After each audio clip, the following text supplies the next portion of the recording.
vous maintenant, je veux savoir ce que vous en pensez. Est-ce qu'il faut rester neutre? Est-ce qu'il faut se dire, il faut condamner coûte que coûte? Est-ce qu'il faut dire, on prend la plume de l'histoire, on note tout ça et on regarde après? À vous, je veux vous entendre là-dessus. Honneur, respect, mes chers amours. Merci d'être là. Merci de vous joindre à nous sur la chaîne Manzé Chou Black pour une émission que vous savez, on va dire ce que nous pensons réellement et pourquoi nous devons analyser en profondeur les choses qui nous arrivent et qu'on entend comme ça de part et d'autre dans les médias sociaux. En fait, ce sujet, ce débat a eu lieu sur le continent Mérita parce que justement, pour les afrodescendants et les afrodescendantes, la majorité d'entre eux pensent que si ça passe sur le continent, c'est assez loin de nous, donc ça ne peut pas nous affecter. Et ça, c'est une attitude que nous avons de part et d'autre, parce qu'on a l'impression que les coups de kilomètres qui nous séparent, en fait, n'ont aucune influence sur nous. Faux. Pourquoi? Parce que notre histoire, on la partage et les conséquences positives ou négatives nous affectent de la même manière. Mais avant de faire tout cela, vous savez que nous sommes des êtres qui respectent la nature et nous avons carrément développé nos connexions avec la mère Terre. Et je voulais, et c'est pas fait de façon anodine, je voulais vous présenter ma Chou Black, et qui ne cesse de grandir. Et vous avez aussi remarqué, ça, c'est la première qui est sortie de cette semaine. Je voulais absolument partager ce beau moment avec vous. Comme vous voyez, je suis vraiment dans la joie de la regarder et surtout de la voir grandir. Mais c'est ça, notre connexion avec la nature, elle doit être réelle parce que la nature apporte beaucoup de bonheur. Si on la respecte, elle nous nourrit, elle nous vêtit, elle fait tout. Elle fait tout. Ceci étant dit, nous allons commencer par vous faire écouter cet extrait-là. La France veut reconquérir l'Afrique et elle a choisi une coach matrimoniale ivoirienne pour le faire. Macron s'est tourné vers des influenceurs pour redorer l'image de la France dans le Sahel. S'appuyer sur des médias locaux et s'assurer que les messages que nous voulons faire passer puissent passer dans des langues en utilisant les radios communautaires, en utilisant les langues communautaires, c'est extrêmement important. Le problème, c'est que le rejet de la France dans l'AES n'est pas un problème d'image, c'est un problème de doctrine. Des décennies de politique de tutelle ne se corrigent pas avec des vidéos bien éditées et des partenariats d'influence. Croire qu'une audience habituée au divertissement peut infléchir un sentiment souverainiste profond, ancré dans l'histoire et le sang, c'est confondre la communication avec la diplomatie. Macron ne change pas de logiciel, il change juste d'emballage. En effet, comme De Gaulle a eu à le dire, la France a des intérêts, la France n'a pas d'amis. Et dans cet extrait, vous avez pu observer et vous avez aussi entendu que ce n'est qu'un plan de la France pour justement amener les Africains à avoir ce déclic. Et elle avait bien dit, de voir le président Macron qui décide de convoquer, parce que c'est le cas de le dire, de convoquer des influenceurs africains pour aller le rencontrer à l'Élysée. Nous savions, dès qu'on a su cette nouvelle, que c'est du pipeau. Comme chez nous, on dit, il y a souci nous pour tape glotte nous. Donc ça veut dire que pour faire passer la pilule, vous savez ce qu'il faut faire, n'est-ce pas? Donc c'est ce qu'ils sont en train de faire. Et je ne suis pas la seule à le dire ni à le penser. Il faut se rappeler, et je crois que c'est hyper important pour chacun d'entre nous avant qu'on aille dans le fond du sujet, que De Gaulle avait bien dit, et il est resté le professeur de prédilection de tous les nouveaux, de tous les anciens chefs politiques français. Il a clairement dit, la France n'a que des intérêts, la France n'a pas d'amis. Et possiblement, et ça c'est moi qui ajoute, des alliés.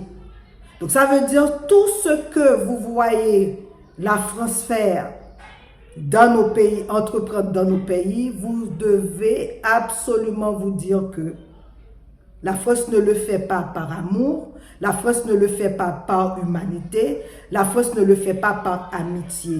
La France le fait uniquement et simplement et indubitablement que pour ses intérêts. Et ça doit être clair dans la tête, dans la caboche de chaque nègre ak négresse. C'est important de le savoir. Maintenant, la France, vous le savez, a cette peur-là de n'être plus ou de plus occuper la place prédominante qu'elle a toujours occupée dans les pays africains et voire dans tous les pays noirs. Et donc, la France avait dit, on va user de toutes nos capacités, quitte à faire un peu de bien, quitte à démanteler toute possibilité de se mettre debout, on le fera. On va jouer en donnant des coups de couteau, des coups en bas le ventre, partout où l'on peut, mais nous devons être là et nous devons rester d'emblée sur ce continent-là et sur tous les continents où il y a des pays de nègres, parce que semble-t-il que nous là,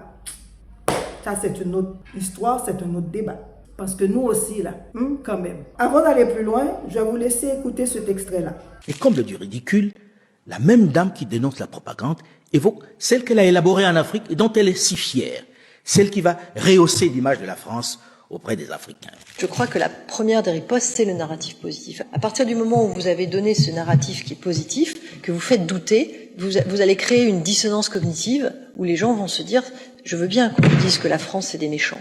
Mais moi, ce que je vois, c'est qu'ils ont fait cette autoroute, c'est qu'ils ont permis d'avoir de l'électricité dans cet hôpital, c'est qu'ils financent des associations et des artistes, ils font ceci. En fait, tout ce que je vois concrètement, c'est que la France nous aime et nous aide, et s'assurer que les messages que nous voulons faire passer puissent passer dans des langues, en utilisant les radios communautaires, en utilisant les langues communautaires, c'est extrêmement important. Voilà, vous avez bien entendu, elle l'a bien dit.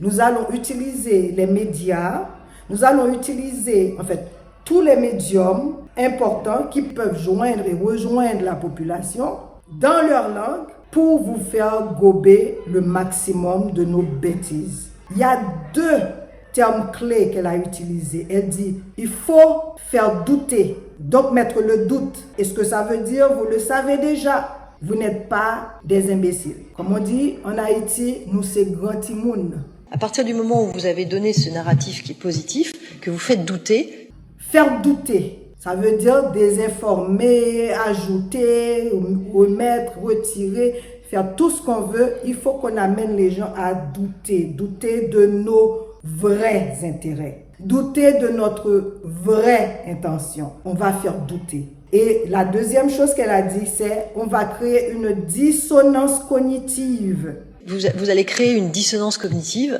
Donc ça veut dire, et c'est là, moi je vous dis, il faut vraiment être intelligent.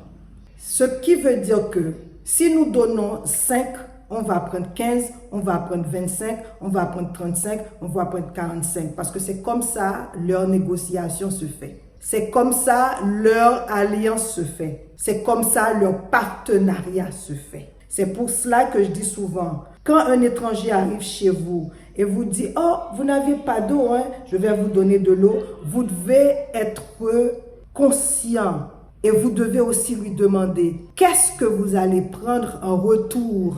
Parce qu'il n'y a pas de donner sans prendre.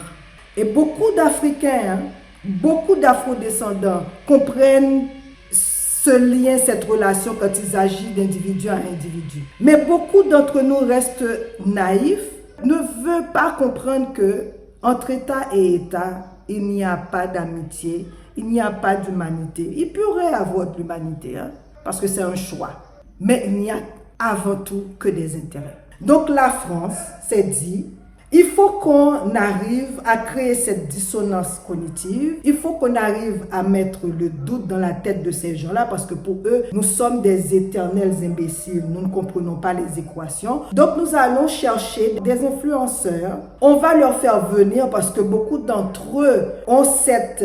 Tu vois, c'est un côté humain qu'il faut exploiter. Donc c'est le président, il y a du prestige, il y a ceci, il y a cela. Donc on va les faire venir et du coup les utiliser pour atteindre leur population, leur influencer. Et puis là, à ce moment-là, la France pourra aisément, sans trop de difficultés, faire briller le doute et s'assurer que la dissonance cognitive s'amplifie. C'est exactement ça. Et ils savent également, Parce qu'ils ne font rien comme ça. Ils analysent, ils savent que naturellement on va se mettre debout. Il y en a qui vont dire la vérité, qui vont aussi condamner. Et il va y avoir une sorte de cassure. Et à ce moment-là, ça devient beaucoup plus facile à contrôler la population africaine et voire afrodescendante. Et ce que ça crée, c'est qu'il y a certaines personnes qui vont dire d'entrée de jeu, c'est parce que vous êtes jaloux si vous critiquez la chose, c'est parce que votre nom n'était pas là, vous n'êtes pas invité, c'est pour cela, ce qui est totalement faux, parce que tout le monde n'a pas les mêmes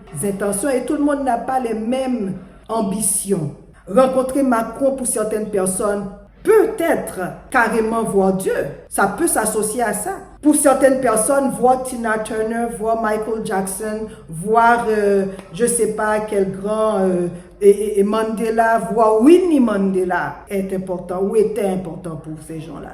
Donc, ils vont utiliser l'ambition de certaines personnes. Parce que moi, j'ai vu quelques commentaires de certaines personnes. « Oh, c'est magnifique, tu as atteint ton apogée. » Comme si c'était la fin de la vie de quelqu'un, le fait de rencontrer Emmanuel Macron. Donc, il ne faut pas tout mélanger. Aussi, j'aimerais attirer votre attention sur le fait que beaucoup de gens se sont rués et ont continué à mettre les points sur, comment il s'appelle, parce que moi, je ne suis pas ça beaucoup, mais je suis tombée par moments sur ces vidéos, je ne veux pas faire l'hypocrite. La coach Amon Chic, même, mon Dieu, elle n'était pas la seule à participer à cet événement-là. Il faut avoir le sens de justice. Oui, je comprends la préoccupation, mais elle n'était pas seule. Pourquoi mettre tout l'accent sur cet individu-là? Il y a eu plusieurs autres. Vous voyez la liste. Vous allez voir, il y a eu d'autres influenceurs. Donc, l'idée, c'est pas de prendre une personne et de lapider cette personne-là. Donc, il faut maintenant se dire, nous avons compris que la France a utilisé ces influenceurs. Est-ce que ces influenceurs, au-delà de leur petite ambition personnelle, est-ce qu'ils sont conscients, les femmes et les hommes qui ont été invités, que la France les utilise pour atteindre la population africaine? Parce que si on accepte certaines conditions, certaines choses, en étant consciente des conséquences, je dis aïe bobo pour vous. Donc vous avez fait un choix éclairé, vous allez de l'avant avec. En sachant que, en le faisant, votre communauté a le droit aussi de douter de votre capacité de vous mettre debout et, dis-je bien, de défendre les intérêts respectifs de vos pays et de vos populations. Parce que quand il va y avoir le revers de la médaille, il ne faut pas venir vous plaindre. Ça, je le dis en toute sincérité. Maintenant, en préparant cette émission, j'ai une amie qui m'avait envoyé une vidéo. Écoutez cette vidéo-là. Retenez ce nom-là, Coach Amon Chic. Vous allez entendre parler de moi. Écoutez bien. D'ici quelques années, je serai sur les réseaux sociaux, mais je vais arriver loin. Retenez bien ce nom, Coach Amon Chic. Vous voyez, c'est pour cela que je dis, chaque personne a ses propres ambitions, chaque personne voit leur vie d'une certaine façon. Certaines personnes sont très conscientes de leur présence sur Terre. Certaines personnes aspirent à certaines choses. Donc, il ne faut pas mélanger l'ambition personnelle de l'ambition collective. Quand les gens assument leur ambition, au moins on le sait. On sait que cette personne-là, elle veut arriver. Est-ce qu'elle est capable d'accepter n'importe quoi pour y arriver? Arriver entre guillemets, bien entendu. Ou est-ce que cette personne est capable de mettre des lignes, des limites, des principes pour dire je veux arriver, cependant je ne suis pas prête à céder ça, je ne suis pas prête à faire ça, je ne suis pas prête à dire ça. Donc il faut le dire, il faut qu'on arrive à dégager ça parce qu'on ne peut pas enlever l'intérêt personnel d'un individu parce que chaque personne a ses propres aspirations. Donc maintenant c'est de se dire que ok, telle personne a eu telle posture dans telle circonstance, donc nous savons pertinemment au niveau collectif, s'il y a des intentions, si nous avons un plan, si nous avons des actions à mettre sur pied, eh bien, on ne va pas contacter cette personne-là pour cela. Mais ça ne veut pas dire pour autant qu'on ne peut pas utiliser ou faire alliance avec cette personne pour arriver à une certaine fin, si cette personne répond justement à certains prérequis. Parce que la vie n'est pas que blanc ou noir, il y a une zone grise. Aussi, il faut se dire que la lutte que nous menons, la lutte pour laquelle ils se sont sacrifiés, pour laquelle que beaucoup d'entre nous continuons de nous sacrifier, n'est pas la même pour tout le monde. Dans une société, il y a de tout et de tout. Il y a des personnes qui ne peuvent pas souffrir trop longtemps. Donc, ils sont prêts à vendre leur âme. Il y a des personnes qui sont entre les deux. Ça dépend des circonstances, ça dépend de ce qu'on m'offre, ça dépend de... Et il y a des personnes, quand elles croient en une cause, elles sont capables de mourir pour cette cause-là. Donc, mettons les choses en perspective. Et nous savons qui a participé. Comme je l'ai dit, il n'y a pas eu que la coach. Donc, ça veut dire que notre critique doit être équitable. Il le faut et c'est important. Parce qu'il ne faut pas oublier les autres. Dépendamment de ce que Macron va faire, dépendamment de ce que Macron leur a demandé ou va leur demander de faire. Parce qu'à ce moment-là, il faut voir toutes ces personnes qui ont participé. Et je ne pense pas que, d'ailleurs, on l'a vu, ils ont choisi certaines personnes avec certains profils. Ils savent pourquoi ils ont fait ça. Je ne dis pas plus. Et je vais vous laisser écouter cette influenceuse-là. Et on revient. À l'occasion de la Journée nationale des mémoires de la traite, de l'esclavage et de leur abolition, Monsieur Sébastien Lecornu, Premier ministre, prie Madame Brittany de bien vouloir assister à la cérémonie qui aura lieu le dimanche 10 mai, blablabla. Monsieur le Premier ministre, tout d'abord, je souhaite vous remercier pour l'invitation et pour la considération, je pense, pour mon travail. Je sais toutefois que bien que vous m'ayez invité avec toute mon identité, c'est pour mon média que vous m'invitez, pour ma responsabilité sur les réseaux sociaux et pour le cœur que je mets à parler des identités noires multiples et surtout des conséquences de ces crimes atroces qui ont été commis, qui sont l'esclavage et la colonisation. Et je vous remercie d'avoir pensé à moi et pour cette invitation. Toutefois, je me vois dans l'obligation de décliner cette invitation parce qu'elle n'est pas alignée à mes valeurs et à mes principes. Vous voyez, c'est ça ce qu'on appelle la conscience individuelle et la conscience collective. Elle a été invitée par un ministre. Elle a décidé de désister pour ses convictions. Et c'est là la différence entre individus. Et c'est pour ça que ça ne sert à rien de faire la leçon morale, d'essayer de convaincre quelqu'un, de prendre certaines attitudes par rapport à certaines causes. Si la personne n'est pas convaincue, ça ne sert à rien de lui faire toute une leçon morale, d'essayer de lui convaincre pour avoir une certaine conviction ou une lecture des choses. Vous voyez cette jeune dame-là? Moi, je n'étais pas habituée à l'écouter. Mais là, maintenant, je suis intéressée à comprendre son point de vue, à comprendre où elle est, ce qu'elle fait et tout ça. On l'a invitée, mais elle s'est dit, moi, en tant que Française, elle est née en France. Elle dit, je refuse de m'associer à un gouvernement qui a refusé, qui a été l'un des plus gros coupables de cette traite négrière, qui a refusé d'accepter que l'esclavage est un crime grave de l'humanité. Et elle a dit, de par mes principes, je ne peux pas m'associer à ce genre de personnes. Avec ce genre d'attitude qu'ils décident de maintenir vis-à-vis de l'histoire et vis-à-vis de mes frères et sœurs qui vivent jusqu'à maintenant, parce que nous vivons jusqu'à maintenant les conséquences de cette période sombre dans nos histoires communes. J'ai dit nos histoires communes. Justement, c'est ça l'analyse. L'analyse, c'était, on aurait souhaité, on aurait voulu que ces influenceurs disent à Emmanuel Macron, merci pour l'invitation. Nous sommes très heureux, très heureuses que vous ayez pensé à nous. Cependant, vu votre posture par rapport à ce moment phare de l'histoire, vu que vous avez et que vous continuez d'importuner les pays de l'AES, vu que vous n'arrêtez pas de supporter à tous les niveaux les terroristes qui font beaucoup de mal à notre continent et que vous mettez un genre de trauma à travers ces gens-là, dans le cœur, dans l'esprit, dans le corps de nos frères et de nos sœurs, eh bien, nous vous disons merci, mais nous refusons catégoriquement d'être utilisés par votre gouvernement. On aurait souhaité voir ça. Mais, tout comme durant l'esclavage, il y en a eu, dès que le mec leur donnait une petite opportunité, ils oubliaient totalement la misère des autres frères et sœurs. Moi, tout ce que j'ai voulu faire à travers cette émission-là, c'est de vous dire de mettre les choses en perspective. On ne va pas perdre notre temps à dire tel comportement était bien, tel comportement n'était pas bien. On a tout simplement ce droit, cette responsabilité d'archiver, de prendre en note les comportements, de noter les comportements de nos contemporains, parce que vous savez quoi?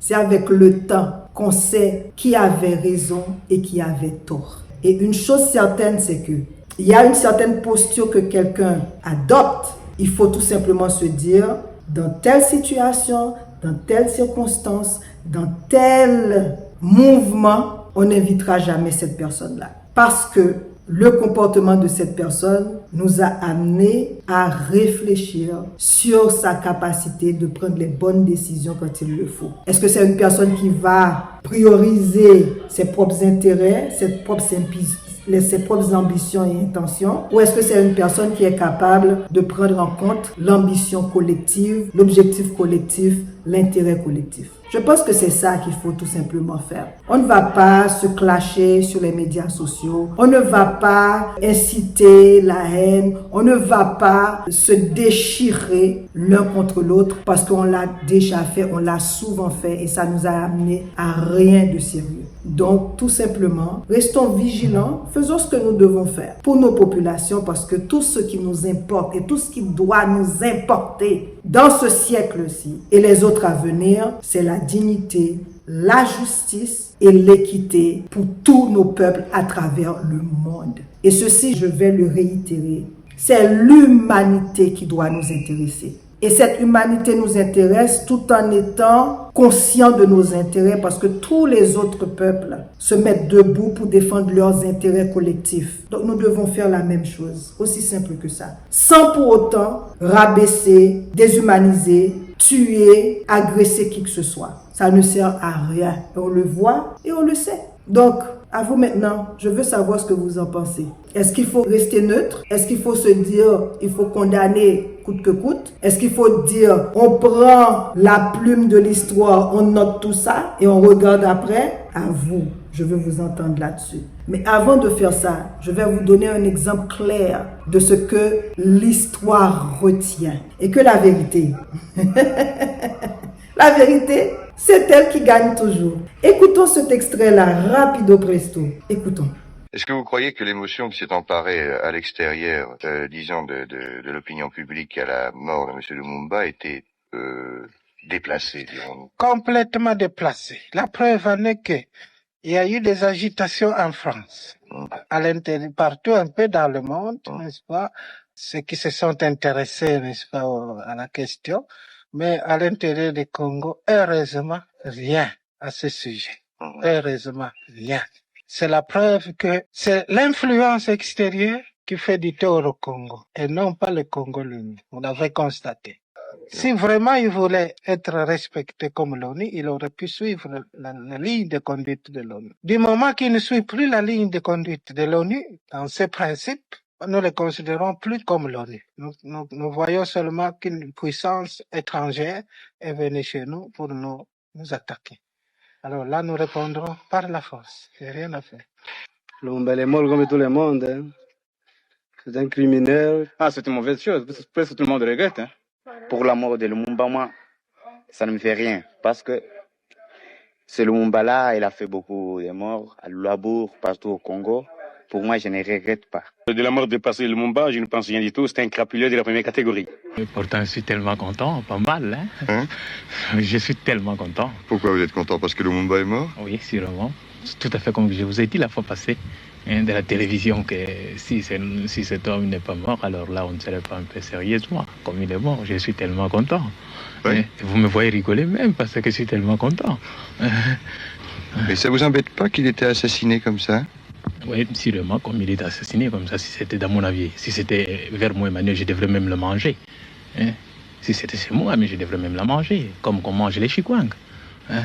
Il faut absolument que les gens dans ce pays sachent que le respect de la personne humaine est un élément important pour l'ordre et la prospérité d'un peuple. Et je crois que la grande majorité des gens ont regretté cette mort tragique, car on aurait pu l'éviter et je pense que ça aurait été la meilleure chose à faire. Eh bien voilà, donc tout est dit, hein. Vous avez compris, non? Vous avez compris? Vous avez compris?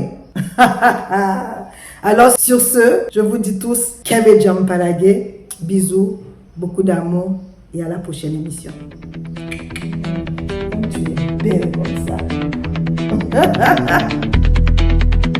Mouah.